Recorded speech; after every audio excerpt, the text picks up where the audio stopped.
Yo, so listen, man. Harper's Bazaar, Billboards, Complex, uh, GQ. What do all of these things have in common, man? Now we are back with another video. You already know it's your girl Dosecity.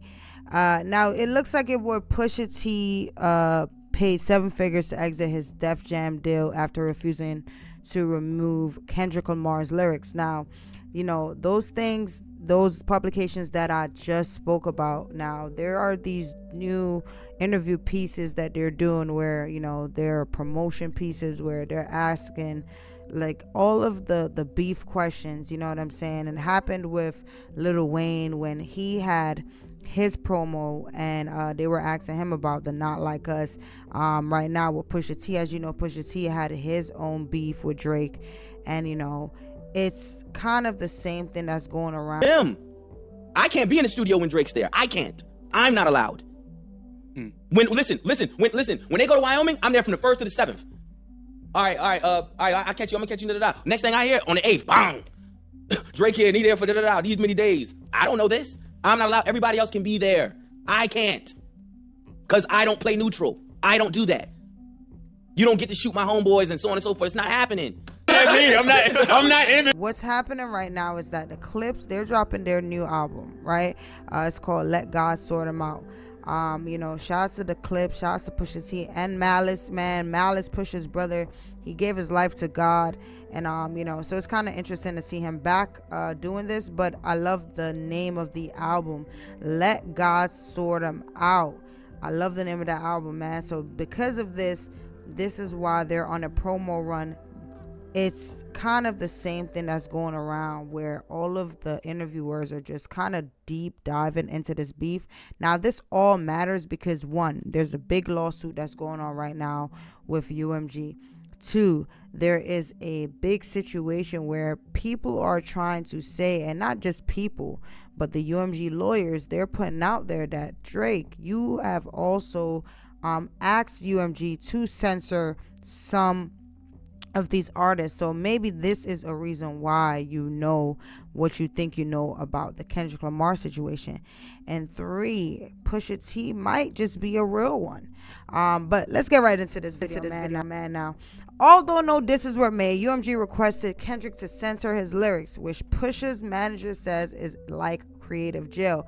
He still had 3 solo albums left on the deal. Now, if you guys don't remember, 7 figures is crazy, right? But if you guys don't remember, Kendrick Lamar, right, signed to Universal Music Publishing Group, signs Kendrick Lamar to exclusive global publishing agreement with Top Dog Entertainment. This was back in 2020. Now, this might have been a blessing in disguise for Kendrick Lamar, because when he decided to have rap beef with Drake, it kind of allowed UMG to make money from both artists, right? So they didn't really have to step in and censor anyone like how they done in the past when it came down to Drake. Now, if you guys want to know what I'm talking about, I'm speaking about situations where this is all over the internet. Look at this thing right here. Now, okay, so there's like this going around here where this is like back in the day. Pusha T has been telling y'all for a while about this. Okay, this dude Drake Dark Games. He's been playing behind the scenes. Now you see it clearer. Drake has been using a machine to try to stifle and blackball artists. Drake expected UMG to blackball Dot during the beef, right? So this is what I'm saying, where when Pusha T had put this out there, he said, yo, hey, Young Thug, couple things. Don't feel bad. Nobody knew what the verse was about. The label heads that stopped it didn't even know. They only assumed because he told them the same way he told about the Ross Maybach 6 verse. And if he'll tell record execs about rap verses, God only knows what else he'll tell. I don't deal in police work, police rappers, or police N-words. So this is what Pusha T, I guess, told Young Thug.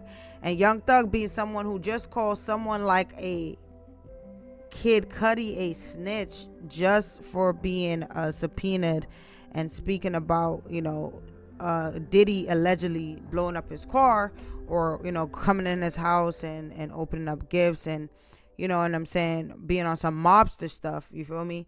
It's kind of interesting that he will back someone like a Drake. Yes, I'm telling you why it's interesting, because he's only backing him based off of money and relationships, right? So these people, they be picking and choosing on who they want to be mad at.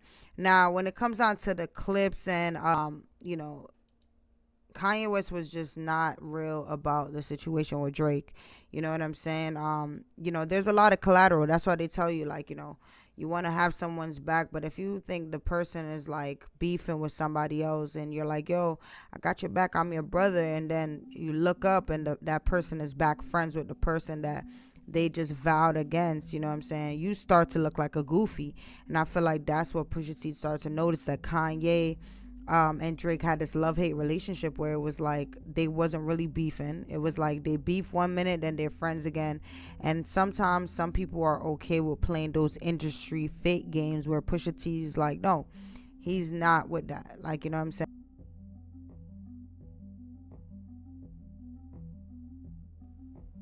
So the bars on there, some of it came out, says, therapy taught me how to open up. It also showed me I don't give a fuck. Right?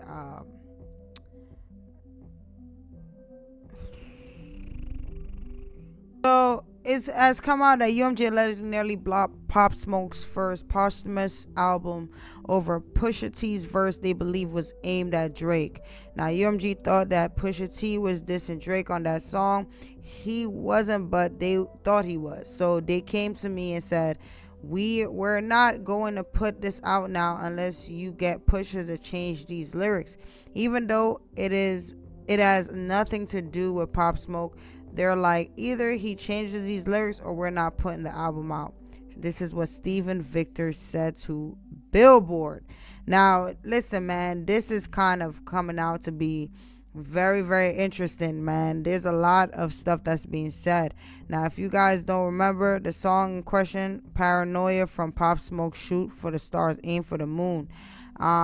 So those people who feel like, oh, Drake is doing this for a bigger reason and stuff, yes, it is a bigger reason, but I don't think he necessarily chose that bigger reason. I think that bigger reason was just always in the silver lining.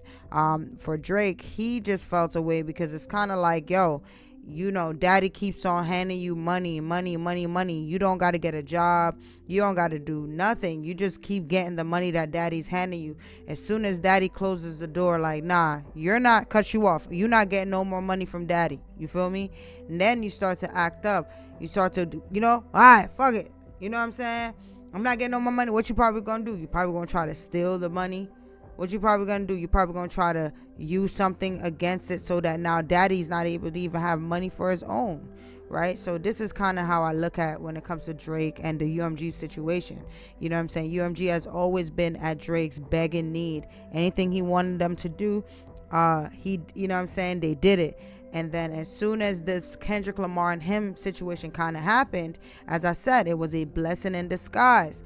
Kendrick is signed to the same label. So it's like what you're asking them to do, it's like, whoa, like, you know what I'm saying? They got a great relationship with him. They're not trying to mess that up. You understand? So it's like there could be other things too where it's like, oh yeah, like what can be true can be true. Like the whole situation about them having to, knowing that they had a deal coming up with him and they didn't want to pay him as much money as he probably wanted them to pay.